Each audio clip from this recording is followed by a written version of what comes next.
data about what's going on internally, that kind of thing. But that doesn't cause psychological harm.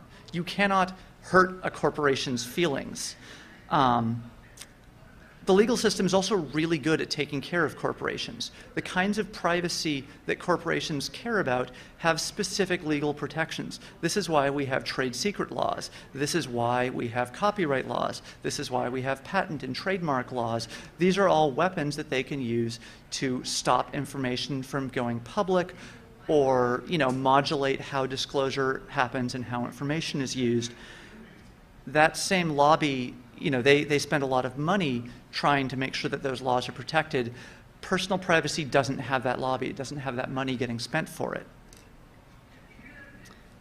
So now that we have a better handle on some of the things that make surveillance complicated, let's look at some more specific examples of how surveillance can affect people. Most people tend to think of surveillance as a bad thing, and that's how we've mostly looked at it. But there are ways it can actually be really good depending on who you are and what your relation to the surveillance system is. Because the effects of any individual real-world system are so complex, we're going to look at specific facets of different systems. Some of the real-world implementations of these systems have different effects, have secondary effects and that kind of thing, but that's not our focus right now. That's not what we're going to cover.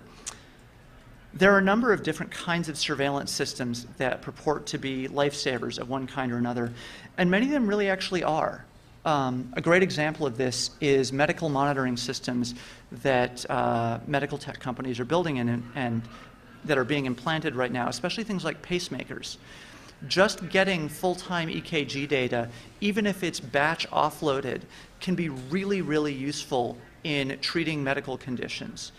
On the other hand, if you have an implant which is monitoring what your heart is doing in real time and can alert doctors and paramedics as soon as something starts going wrong, you have a huge, huge advantage to survival.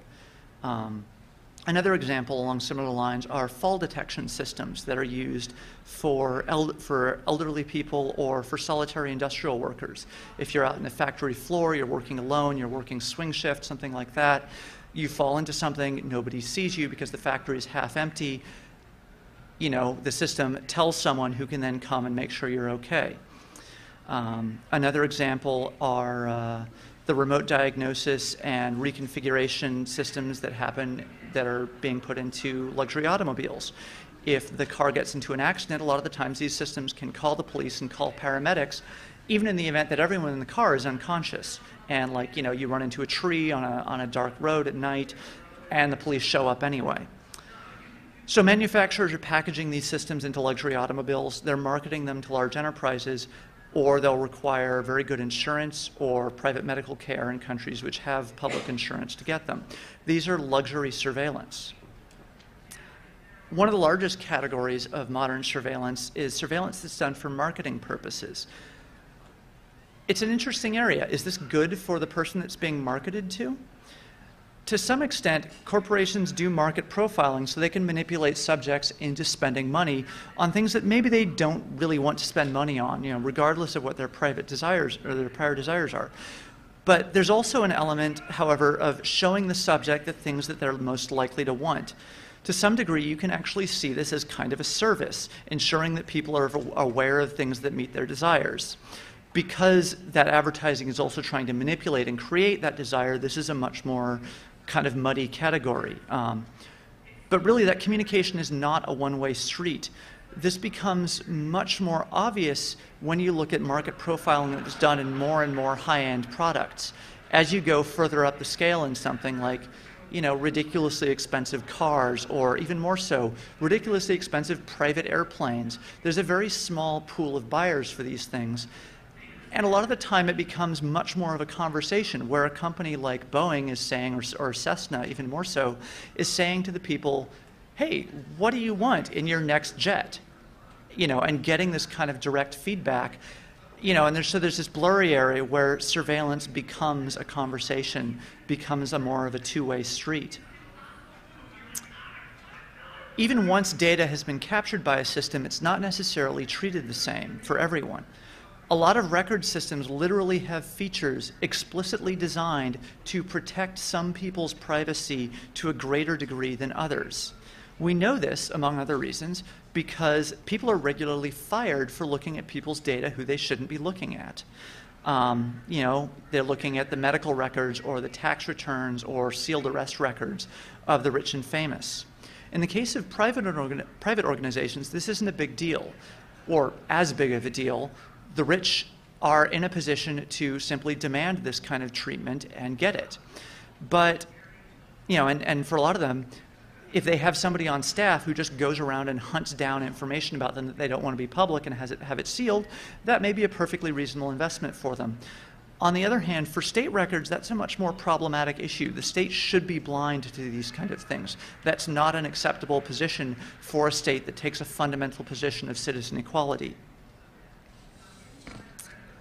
One of the more common forms of non-marketing economic surveillance is fraud detection for credit and debit cards and checks and balance transfers.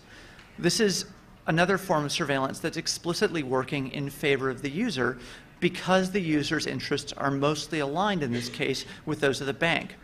Of course, to be eligible for this kind of surveillance, you have to have a credit card and use it. You have to write checks. You have to spend money in ways that can be monitored, which generally means you are moving further up the economic scale.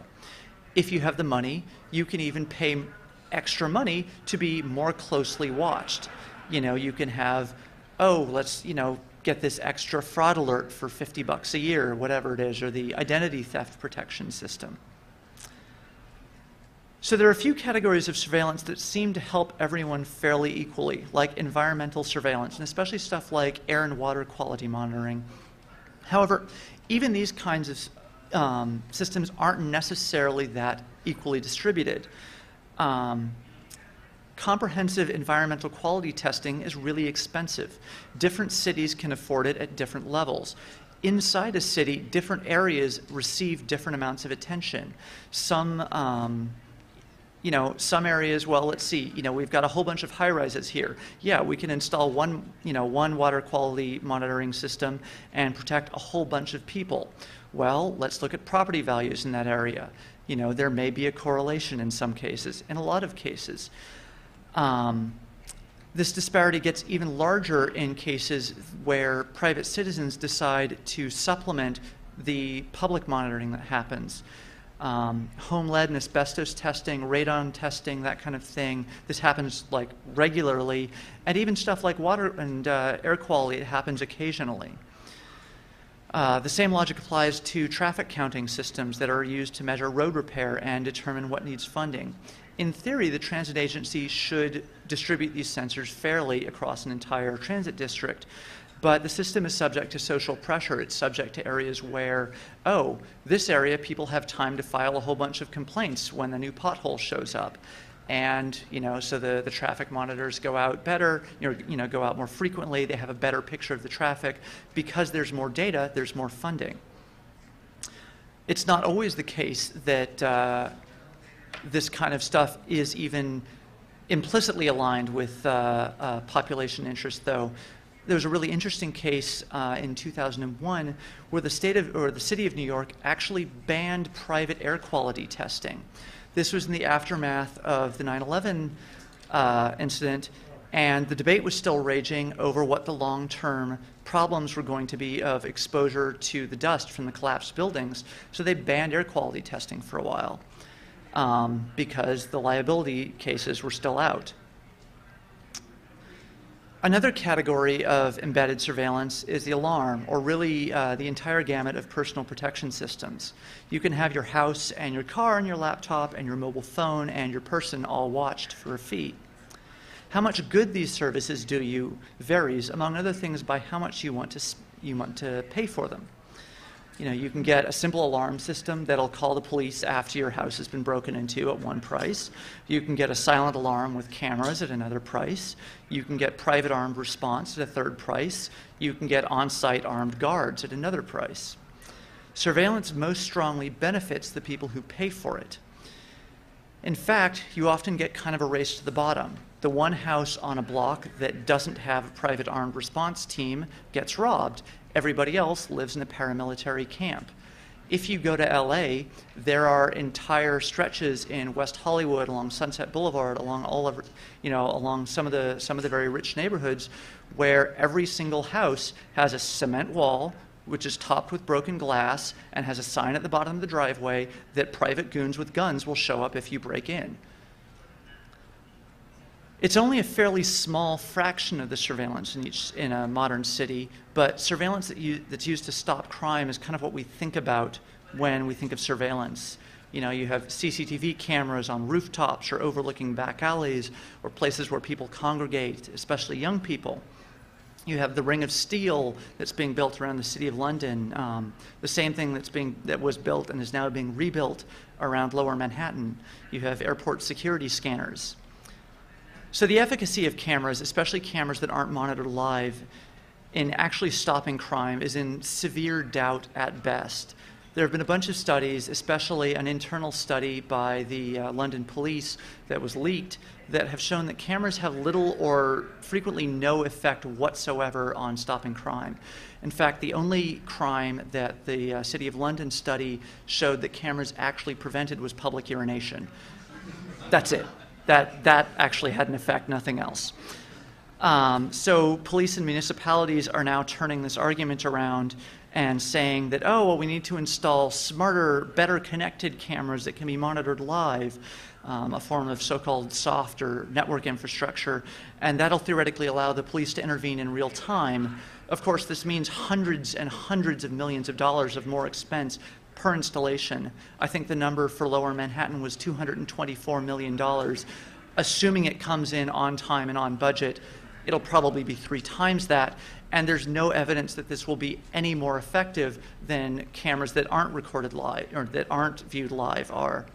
Especially not in comparison to spending $750 million or whatever it ends up being on more police presence on the street where they can actually do something actively, or all of the traditional police techniques that we know actually work and that have a very long record. So regardless of their utility, what's interesting from our perspective is the social division that these cameras create, or rather the one that they reproduce and sort of highlight. The camera creates 3 explicit social roles in its interaction: the watcher, the watched, and the bystander. The distinction between the last 2 categories is especially interesting. A camera installed for security is not intended to catalog all actions in a space. It's only intended to catalog the set of actions that the watcher deems interesting.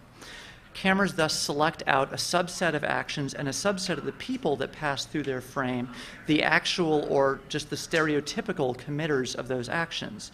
This is reflected in both the attention that the watcher pays to the video and in the positioning of the camera. When cameras are intended to prevent crimes against people, the bystanders, the people who are in the the class that aren't the expected offenders, become the protected class, giving an even more stark opposition. For the watched, the cameras represent hostility, they represent suspicion. For the bystanders, they represent security and freedom from trouble. For the watcher, they represent the ability to choose who's in what class, which actions get responded to, and which actions get ignored.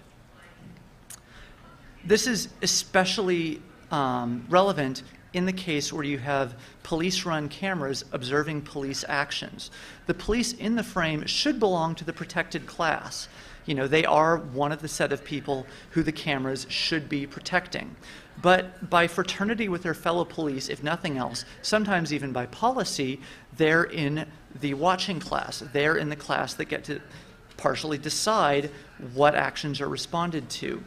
This is demonstrated nowhere better than on occasions when police brutality should have been captured by police cameras, but when there's a trial, oh, we don't know what happened to that footage. Sorry.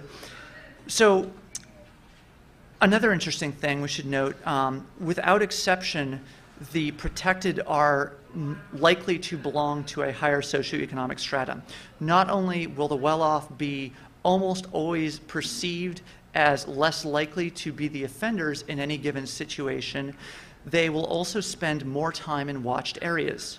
It is no accident that the most heavily watched areas in the world are the homes of the global financial markets. There are even cases where there are setups that allow the privileged to avoid the scrutiny entirely for themselves, but still benefit from it. I mean, the classic example